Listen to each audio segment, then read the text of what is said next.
Indonesia, negeri yang kaya raya, tapi rakyatnya kian terhimpit.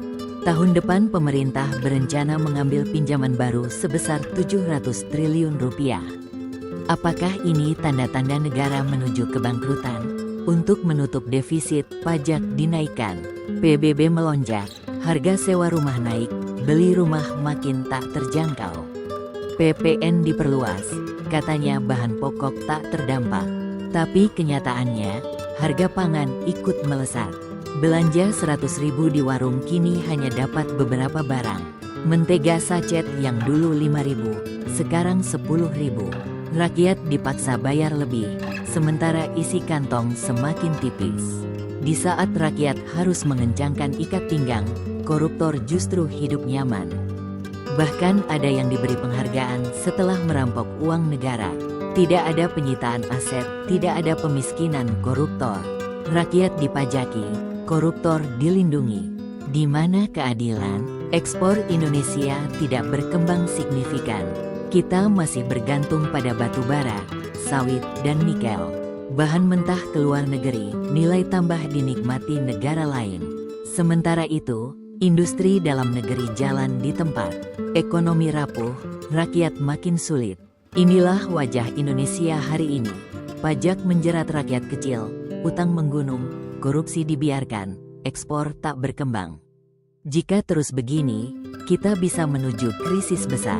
Rakyat berhak bertanya, untuk siapa sebenarnya negara ini dikelola? Saatnya rakyat bersuara. Pemerintah harus hentikan kebijakan yang hanya menguntungkan segelintir elit.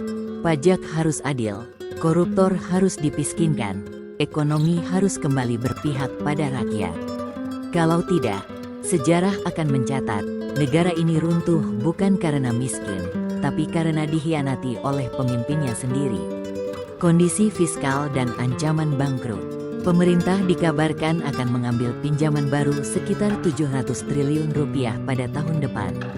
Ketergantungan pada utang luar negeri maupun dalam negeri menunjukkan lemahnya pendapatan negara dibandingkan belanja negara. Jika beban utang semakin besar, sebagian APBN hanya akan dipakai untuk membayar bunga dan cicilan, bukan pembangunan atau kesejahteraan rakyat.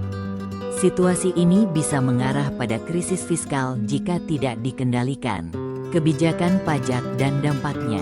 Kenaikan PBB, pajak bumi dan bangunan, membuat harga sewa dan beli rumah meningkat, menekan kelas menengah dan bawah. Kenaikan PPN, pajak pertambahan nilai, meskipun pemerintah menyatakan bahan pokok tidak terkena, realitanya rantai distribusi membuat harga pangan ikut terdorong naik. Pajak yang terlalu membebani rakyat tanpa diimbangi kenaikan pendapatan membuat daya beli masyarakat anjlok. Korupsi dan lemahnya penegakan hukum. Pemerintah dinilai mentolerir korupsi, bahkan memberi penghargaan kepada mantan koruptor yang merusak moral publik.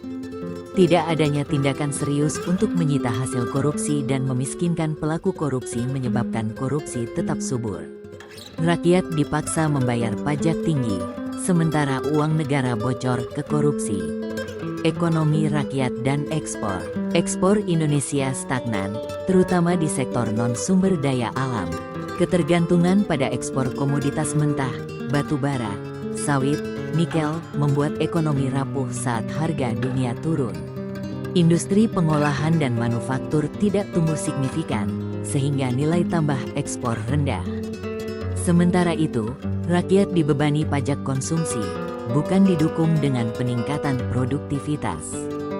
Implikasi sosial ekonomi. Kesenjangan makin lebar, pejabat, oligarki, dan koruptor hidup nyaman, rakyat kecil makin terhimpit. Daya beli jatuh, konsumsi rumah tangga, yang selama ini menjadi penopang ekonomi Indonesia, ikut melemah. Ketidakpercayaan publik terhadap pemerintah meningkat, karena rakyat merasa tidak adil, koruptor aman, rakyat yang diperas. Kesimpulan, Indonesia menghadapi ancaman serius, krisis fiskal, lemahnya daya beli, korupsi yang dibiarkan, dan ekspor yang stagnan. Jika tren ini berlanjut, negara bisa menghadapi resesi, gejolak sosial, dan krisis politik. Apa yang seharusnya dilakukan? 1. Reformasi pajak jangan menekan rakyat kecil, tapi fokus pada pajak kekayaan, pajak korporasi besar, dan pembatasan fasilitas tax holiday. 2. Pemberantasan korupsi total wajib ada penyitaan aset, pemiskinan koruptor, dan larangan mantan koruptor kembali ke jabatan publik.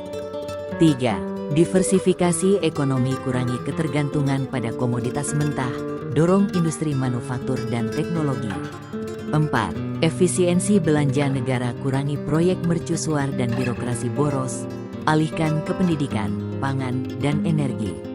5. Kebijakan pro-rakyat, subsidi tepat sasaran, dukungan UMKM, dan pengendalian harga bahan pokok. Demikian analisis keadaan perekonomian Indonesia tahun ini, semoga tahun depan lebih baik.